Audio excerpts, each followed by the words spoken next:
In a heartbeat, a routine mission can turn into a survival situation in enemy territory. You can find yourself miles from friendly forces with little or no survival equipment, and the enemy is looking for you. With basic survival and evasion skills and a strong will to survive, you can live for days, weeks, or months in any terrain.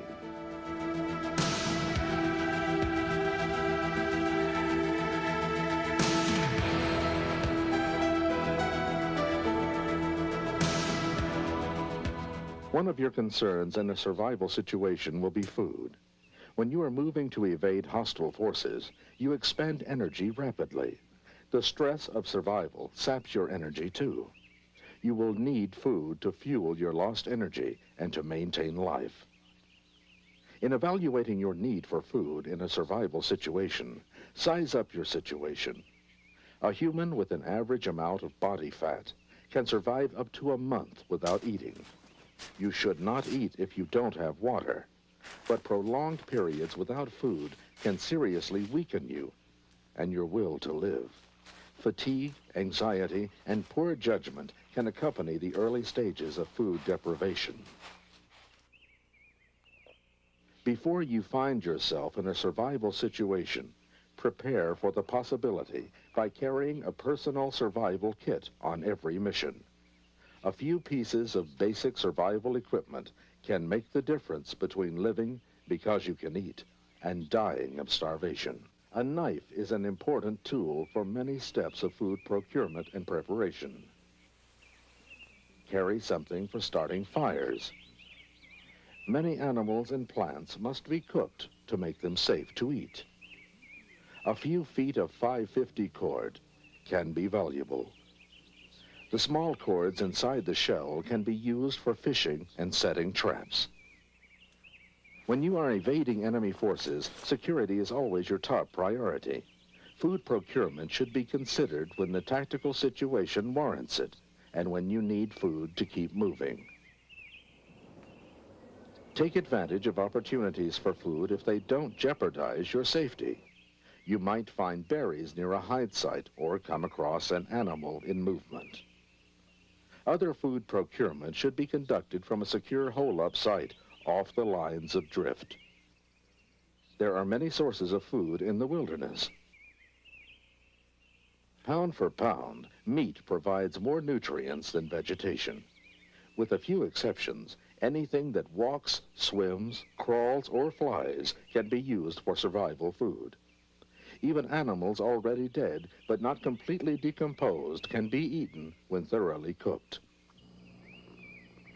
Animals you don't normally associate with eating can save your life in a survival situation. Overcoming aversion to unusual or unappetizing food sources could save your life. Don't wait until you are desperate to eat foods that are not appealing. You will become debilitated, and it may be too late to recover. Take nourishment when it is available, even if the food seems difficult to eat. Insects can be a valuable source of nourishment. Insects are the most abundant life form, are easily caught, and are made up of 65 to 80% protein. Rotting logs lying on the ground are excellent places to look for a variety of insects, including ants, termites, beetles, and grubs, which are beetle larvae. Insects can be seen easily in grassy areas. Stones, boards, and other material on the ground make good nesting sites for insects. Most insects can be eaten raw. However, insects with a hard outer shell, such as grasshoppers, have parasites and should be cooked. Also, remove wings and barbed legs. Disease-carrying insects, such as flies, mosquitoes, and ticks, should not be eaten. Spiders, insects that are brightly colored, hairy, sting, or have an odor, should be avoided. Fish are a good source of protein and fat, and are more abundant than mammals. Fish also are silent when captured. If you are evading, fish are less likely to give away your position than captured animals, which are likely to scream. To fish successfully, you should know the habits of fish. Fish tend to feed heavily before a storm. They are not likely to feed after a storm in muddy, swollen water. Light can attract fish at night. Fish rest in eddies near rocks. Fish gather in deep pools under overhanging brush and around submerged logs or other objects that give them shelter. There are no poisonous freshwater fish. However, catfish species have sharp protrusions on their dorsal fins and barbel that can inflict painful puncture wounds. Some saltwater species are poisonous. Cook all freshwater fish to kill parasites. Saltwater fish caught on a reef or near fresh water should be cooked as a precaution. Saltwater fish caught at sea can be eaten raw because they do not carry parasites. Some amphibians are a good source of food. Frogs and salamanders are easy to find around bodies of fresh water. Frogs seldom move from the safety of the water's edge.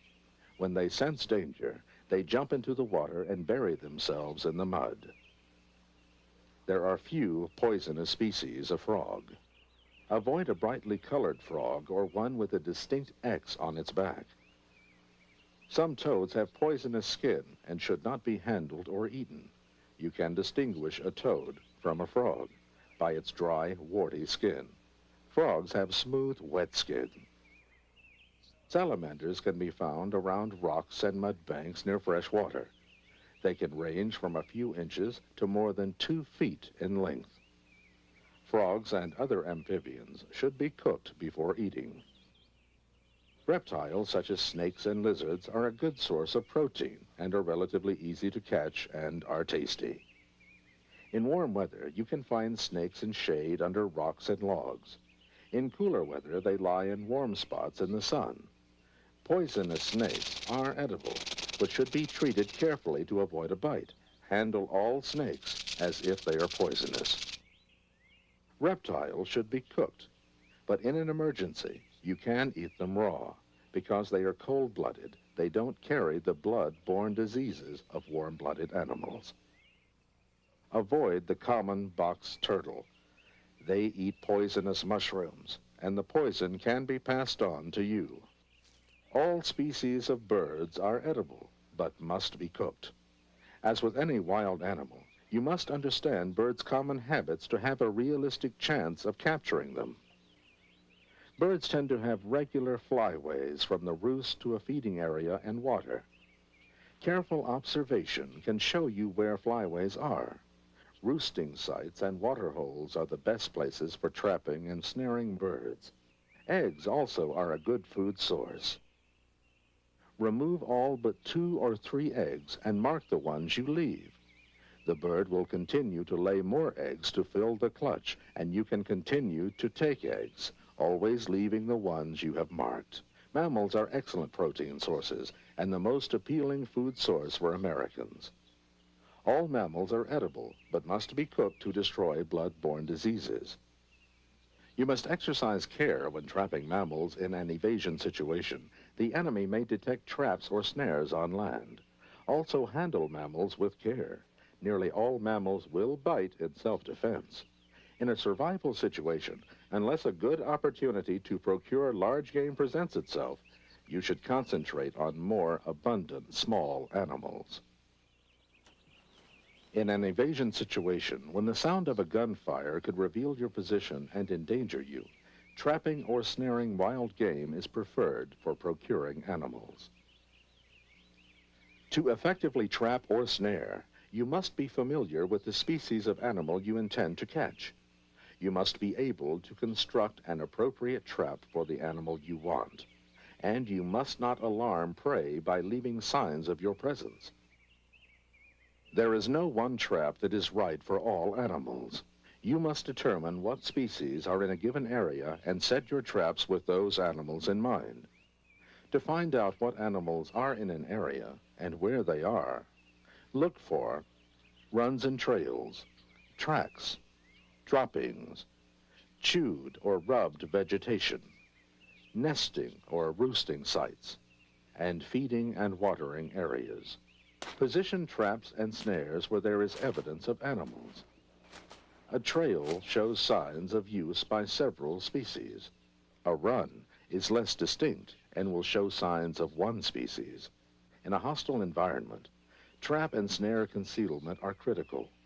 It is equally important not to alarm the animals and cause them to avoid the trap. Prepare the parts of your trap away from the trap site. Freshly cut vegetation in the area of the trap will alarm the prey. Even the slightest human scent will cause animals to avoid the area. Coat your hands with mud before handling the trap. Fluid from gall and urine bladders of previous kills also masks scents. Do not use human urine. As always, security should be your first priority. Your trap should be well concealed. If you dig, take the dirt out of the area. Also, remember that trapped animals can make considerable noise that can reveal your location. When the trap is set in position, camouflage it as naturally as possible to prevent detection by the enemy and to avoid alarming the prey.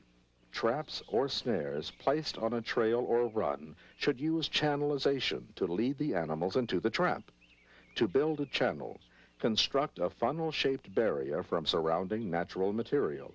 Extend it from the sides of the trail toward the trap, with the narrowest part nearest the trap. As the animal nears the trap, it is unable to turn left or right and will generally not back up. For best results, channelization should reduce the width of the trail to just slightly wider than the targeted animal's body and should be as long as the animal's body. Baiting a trap increases the chances of catching an animal. A baited trap will draw animals to it. The bait should be something the animal is familiar with, but not so readily available that the animal can get it easily nearby. Peanut butter from MREs is a good bait for small animals. Salt is another good bait. Scatter bits of the bait around the trap to give the prey a chance to sample it. The animal will overcome its caution in entering the trap. Traps and snares crush, choke, hang, or entangle the prey. Traps catch and hold, or catch and kill. Snares incorporate a noose to accomplish either function. The power to trap the animal comes from the struggling victim, the force of gravity, or a bent sapling's tension. The heart of any trap or snare is the trigger. When planning a trap or snare, ask yourself how it should affect the prey.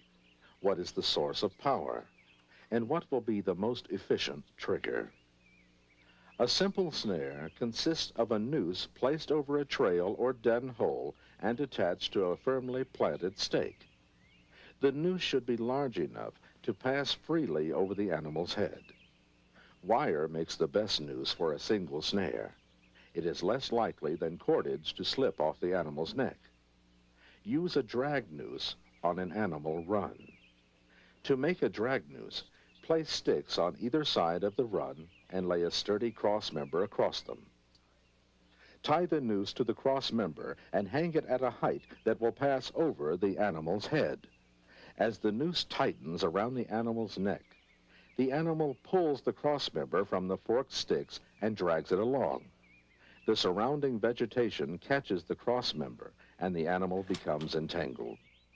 An effective snare is a twitch-up snare. A twitch-up is a supple sapling which, when bent and secured with a trigger, provides power to a variety of snares. A twitch-up snare is relatively easy to conceal. To make a twitch-up snare, find a hardwood sapling that bends and that will support the weight of the animal you want to trap. Bend the sapling to be sure it springs back to an upright position. Don't use soft wood such as pine. They won't spring back after being held down for several hours. Trim the branches from the tree, but don't leave freshly cut vegetation in the area. Mask the freshly cut scent of the tree. Dead but not rotting wood makes a good trigger for any snare. Don't use green wood for a trigger. The sap could cause it to stick together. Notch engaging surfaces on 2 pieces of wood to make the trigger. Set one piece of the trigger into the ground where the top of the tree will reach it. Make a slip knot in one end of the cordage that is long enough to make a noose. Attach the cord to the top half of the trigger with a secure knot. Make a noose from the slip knot.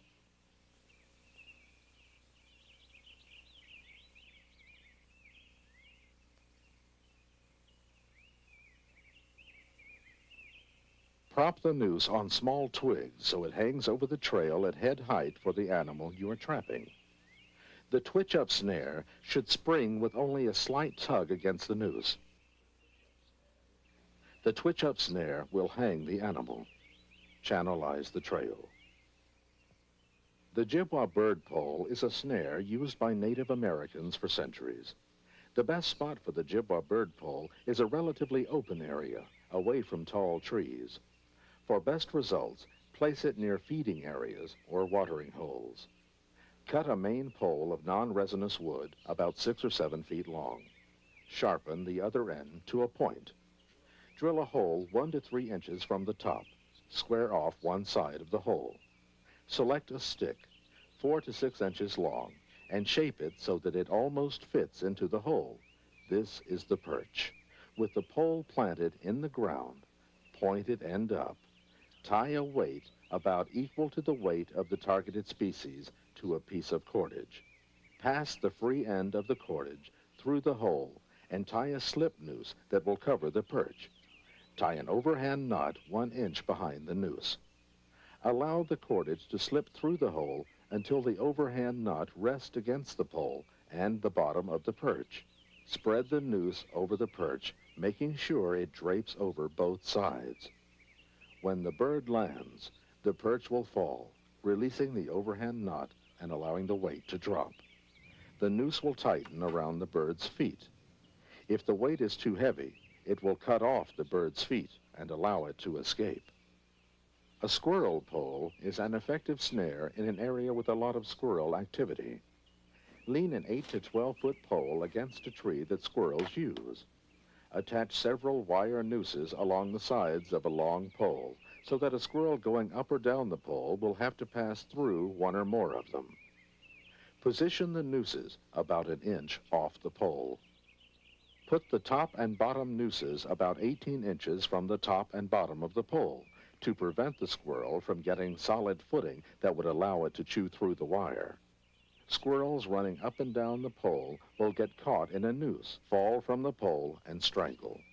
You can catch several squirrels on the same pole. Use a treadle snare against small game on a trail. Dig a shallow hole in the trail. Then drive the forked end of a stick into the ground on each side of the hole on the same side of the trail. Position 2 fairly straight horizontal sticks so their ends engage the forks. Tie one end of some cordage to a twitch-up or a weight suspended over a tree limb. Form a noose in the other end that will cover the entire hole and attach the trigger stick. Place the trigger stick against the horizontal sticks and route the cordage between the sticks. Adjust the bottom horizontal stick so that it barely holds the trigger. Place several sticks over the hole so one end is resting on the lower horizontal stick.